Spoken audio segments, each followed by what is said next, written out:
lupa di-share ke teman-teman supaya lebih bermanfaat. Jadi di video kali ini kita akan bahas cara sistem penggacoran burung single dan burung koloni, teman-teman ya.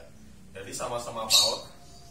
Yang ini burung vector, yang ini baby masih pik usia 2 bulanan, cuma kita buat sistem koloni.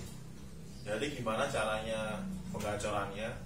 Jadi buat teman-teman, kalau burung single seperti ini, usahain teman-teman cari bahan yang vector banget dulu. Kemudian jinak pasti, biar lebih cepat bunyi.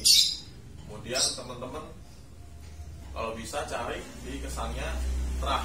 Jadi keturunannya itu ada terahnya. Jadi kesannya bapak ibunya dia itu prospek lapangan. Jadi kebanyakan anakannya nanti keturunannya juga sama. Jadi vektornya tuh keluar dari segi tubuh, postur, semuanya tuh kelihatan vektor. Dan burung tuh kesannya nggak kepo. Jadi kalau sistem perawatan burung single vector seperti ini, buat teman-teman usahain pertama tuh kalau bisa makan cuma millet putih, air putih. Kenapa millet putih? Kelamaan memicu birahinya. Karena kita lihat dulu karakter lovebird tersebut. Jika burung lovebird tersebut dikasih millet putih aja udah mulai gacor sendiri, berarti lovebirdnya emang enak, bagus prospek buat kedepannya. Tapi kalau dia emang agak harus didongkrak dengan pakan racikan, jadi boleh juga, berarti lovebird tersebut agak kurang prospeknya. Jadi pakan racikan itu cuma untuk burung yang kesannya kurang cepat reaksi gacornya, jadi kita harus dongkrak dengan pakan racikan. Jadi burung kalau udah kesannya gacor pakai millet putih, teman-teman pakai millet putih aja malah bagus, stabil. Jadi tinggal nanti seminggu 2 kali kasih jagung di sela-sela lucinya. Kemudian full kalau pertama masih baby single vector, kelihatan dari posturnya dan compactnya. Kita kesannya kasih HP, kasih lawan lovebird dewasa tarung. Jadi itu yang pertama mandi basah terus, pagi malam. Kita nggak nyari gacornya dulu, nyari antengnya dulu. Kalau burung udah anteng, udah enak, jinak, nanti lama-kelamaan dia pasti gacor sendirinya, kayak gitu. Jadi kesannya kita kasih tangkringan satu, dia nggak kepo, teman-teman ya. Dia vector, dia nggak naik turun. Jadi ini termasuk ciri-ciri burung paut pecah millet yang bisa dibuat single vector. Dan perawatannya kalau single kayak gini, teman-teman jangan samain kayak burung koloni seperti ini, teman-teman ya. Jadi kalau burung single vector itu kita wajib kesannya kerodong. Kerodong tuh tujuannya supaya kesannya tuh dia tuh bisa nahan emosi sama birahinya. Jadi sekali kita buka kerodongnya, dia langsung vektornya keluar, taruh. Jadi kalau kita pakai sistem koloni, jadi beda lagi. Jadi kalau burung vector single itu kesannya harus di kerodong. Jadi dia biar nyimpen tenaga kesannya tuh suhu badan yang panas tuh terjaga. Jadi nanti diluapin ketika dia buka melihat lawan tarungnya, seperti itu kurang lebihnya.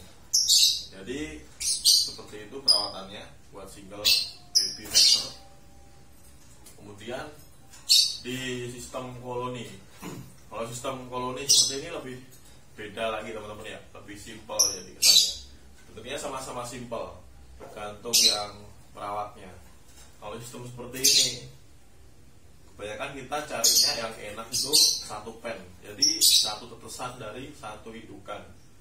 Jadi burung kalau sepen kebanyakan mau keluar anakan 2 ataupun 3, 4, kalau bisa langsung kita buat sistem koloni.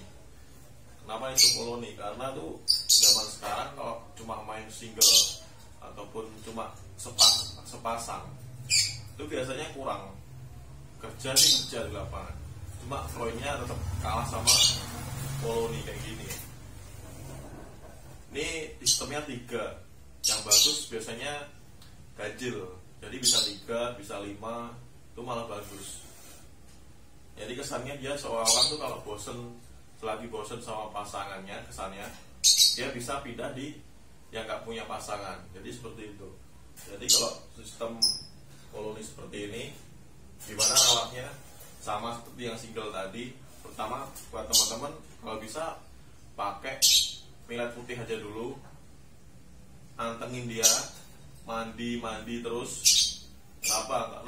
Karena itu kalau obat yang baru bisa pecah millet, biasanya tetap walaupun mentalnya bagus, tetap kita harus kencengin mentalnya dulu, diantengin dulu biar nggak takut orang. Jadi kalau nggak takut orang nanti enak, dia kesannya mentalnya kuat, fisiknya kuat juga. Jadi nggak ngeliat, ketika ngeliat orang tuh nggak down kesannya, nggak naik turun, nggak gelabakan kayak gitu.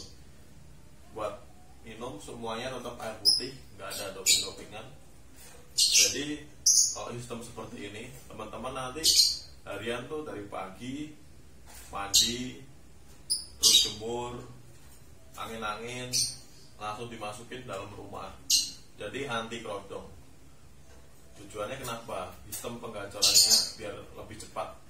Soalnya dia koloni, ada teman-teman banyak. Nanti lama-lamaan pasti kesannya ngeriwik-ngeriwik bareng.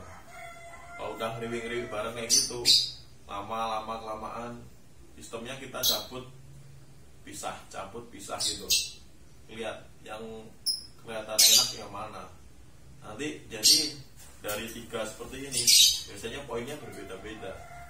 Ada yang pendek latah, ada yang panjang terus ngetemnya agak lama, ada yang panjang bedanya rapat. Jadi seperti itu. Jadi harus ditengerin satu persatu. Sekarang kan batas poin banyak, jadi harus pinter-pinteran kita melatih burung juga. Kalau nggak ngikutin zaman, ngikutin keinginannya sendiri, supaya burungnya tetap poinnya banyak, terus nanti bakal susah juga kesannya buat ngambil juaranya. Jadi selagi batas poin, kebanyakan zaman sekarang batas poin memang lebih besar amplopnya daripada kita main los-los kan jarang teman-teman ya. Paling kesannya tiket kecil. Kalau kebanyakan batas kan lumayan juga tiketnya, jadi enak hadiahnya. Jadi perawatannya burung koloni seperti ini. Kalau burung koloni saya pribadi EF-nya itu cuma dari pagi teman-teman, jadi kesannya ada 2 batang kangkung, kemudian teman-teman langsung kasih di atasnya sela-sela ruji seperti ini. Jadi nanti posisi kangkung pasti turun ke bawah, terus loper-loper tersebut bakal makanin sambil naik-naikannya gitu. 1 hari cukup 2 batang. Jadi ketika dia contohnya Minggu main, jadi Senin kita polosin dulu semua tanpa EF, kemudian Selasa kita kasih jagung, Selasa, Rabu, Kamisnya kangkung, Jumat, Sabtu jagung lagi, Minggu lengkap. Minggu biasanya buat main kalau sistem seperti ini lengkap, kasih jagung, kangkung, kasih 2 helai aja tuh. Terus makan millet tuh kita naikin teman-teman. Biasanya yang awalnya cuma millet, dia udah gacor, kita tambahin pakai kenarisit. Kesannya 2:1, jadi lumayan biar cepat memicu birahinya. Itu pun kita nambahin porsinya kenarisit cuma di lapangan teman-teman ya. Jadi di rumah tetap kita pakai millet polos. Tujuannya kenapa? Biar burung tuh awet. Gacorin burung tuh gampang. Kita kasih pakan kencang, ya mereka pasti bunyi semua, rapet semua. Tapi di rumah, kalau udah rapet di rumah kesannya gimana nantinya kita nyatain di lapangan. Nah seperti itu. Jadi kan tujuannya kan di rumah kesannya biar istirahat, biar diem. Tapi gimana caranya ketika kita bawa lomba tuh birahinya langsung naik sendiri. Jadi seperti itu ngakalinnya. Jadi kesannya gacorin burung tuh gampang teman-teman ya. Kita kasih makan yang enak, cocok, kita otak-atik makannya, kemudian kita stabilin emosi birahinya, burung pasti bunyi terus. Tapi kalau bunyi di rumah doang buat apa ya? Jadi balik lagi. Jadi tugasnya ada 2 perawat biasanya. Kondisi di rumah supaya nggak capek, tapi birahinya terjaga. Dan yang kedua, gimana caranya dalam perawatan pagi sampai siang itu kita udah jaga birahinya, terus biar dia bunyi di atas lapangan. Jadi yang kebanyakan agak susah seperti itu. Tapi kalau udah jeli, emang real merawat dia sendiri, contohnya dua-dua seperti ini, burung tuh setidaknya pasti bunyi, nggak mungkin nggak bunyi. Apalagi burung baby out, burung kayak gini biasanya yang penting kenyang pasti bunyi.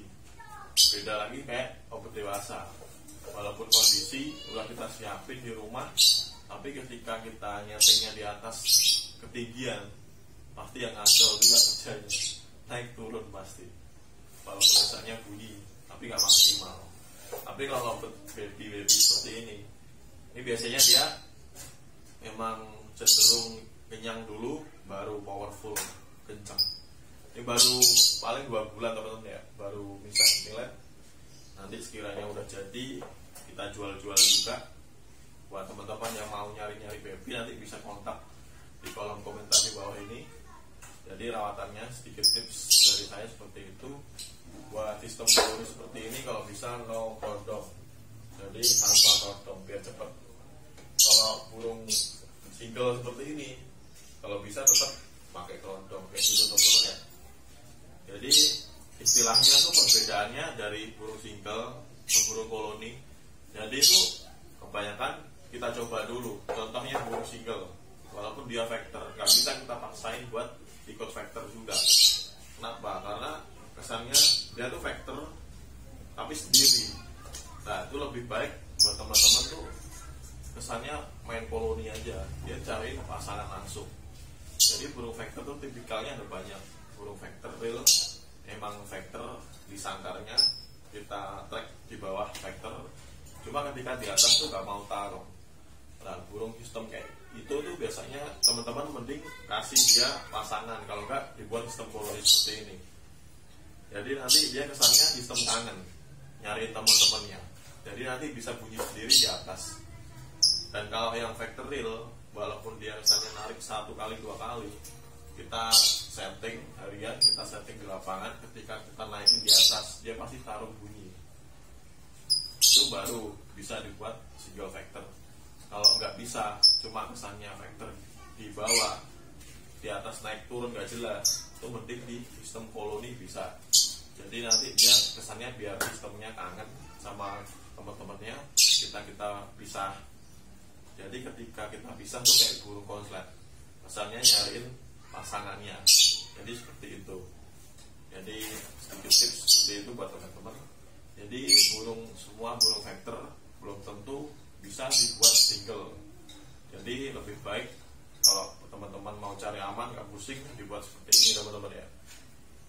Buat 3 apa 5 ekor di sangkar bulat. Kemudian kalau udah enak, ciri-cirinya lobet udah enak di sistem koloni. Kalau teman-teman beli udah pernah ngunciin burung tuh rata-rata paling ngeriwi semua, tapi bareng, ekornya tuh bareng, senada.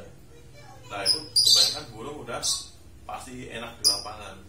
Kalau ketika kita bawa kayak gini, masih kesannya diem, santai, biasanya malah belum ngunci, bunyi tapi belum ngunci. Kebanyakan tuh udah ngeriwi sendiri, bareng-bareng, misalkan bulat seperti ini. Contohnya burung 3, ini ngeriwi semuanya. Jadi nanti ketika kita ambil 1, kita setting, kita naikin di atas, pasti maksimal. Karena dia kalau kesannya ngeriwi itu udah jodoh klub semua sama teman-temannya yang di sini. Jadi sekali kita ambil, dia pasti nyariin, kerja cuek di atas lapangan tanpa dia butuh lawan. Jadi kesannya sekelilingnya penting mah rame aja, rame, kericik gitu semuanya kan, ngekek semuanya. Tapi dia tuh nggak butuh lawan kalau udah kunci kesannya. Jadi dia tuh petel terus naikin langsung bunyi. Beda lagi kesannya kayak burung vector sekunci apapun, kalau kesannya sepi, gantangan, gak ada yang kuat-kuat, gak ada yang ngetik-ngetik tarung, dia pasti malas bunyi juga. Jadi keunggulannya burung single emang kebanyakan dia awet. Jadi kesannya dia nggak jalan pun pasti besoknya bisa dijalanin lagi. Tinggal kita main porsi birahinya sama emosinya. Dan kekurangannya di lobet koloni seperti ini, kebanyakan burung kalau udah mabung, kebanyakan nanti susah jadiinnya ke arah dewasa tuh susah lagi. Tapi keunggulannya poinnya jauh. dari burung single. Burung single itu mau out, dia paling bisa poin kesannya 500 sampai 1000. Yang kayak gini sistem koloni bisa 2000 up, kayak gitu contohnya. Dan bisa dibuat berkali-kali sesi, kuat rata-rata burung kayak gini. Kesannya kalau udah kunci kayak ibaratnya burung koslet, pisah bunyi sampai berapa kali. Terakhir saya nyoba sama teman-teman tuh bisa kesannya 9 sesi yang udah kunci. Itu emang luar biasa tenaganya teman-teman ya. Tapi kalau kurangnya single, kebanyakan maksimal 2 kali. Ketiga kalinya dia capean. Karena kenapa? Kebanyakan obat baby usianya kurang mapan. Jadi kalau udah capek, dia moodnya kesannya udah hilang, udah ngaco jalannya di lapangan. Jadi tips dari saya seperti itu. Buat teman-teman yang belum subscribe, bisa subscribe di bawah ini. Yang mau tanya-tanya boleh di kolom komentar. Sekian video dari saya, terima kasih.